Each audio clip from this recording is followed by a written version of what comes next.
আমি মাকে খুশি করতে গেলে বউ নারাজ, বউকে খুশি করতে গেলে মা নারাজ। কিন্তু আমি একজন মানুষ, কোন দিকে যাব? ইসলাম বলে তুমি তোমার মার কি? সন্তান। তুমি তোমার বউয়ের কি? স্বামী। শব্দগুলা খেয়াল করবেন। তুমি তোমার মার সন্তান, যার পায়ের নিচে তোমার বেহেশত। তুমি তোমার মায়ের পায়ের নিচে।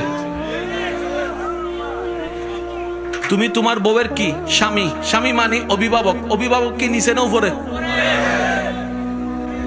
মায়ের পায়ের নিচে তুমি,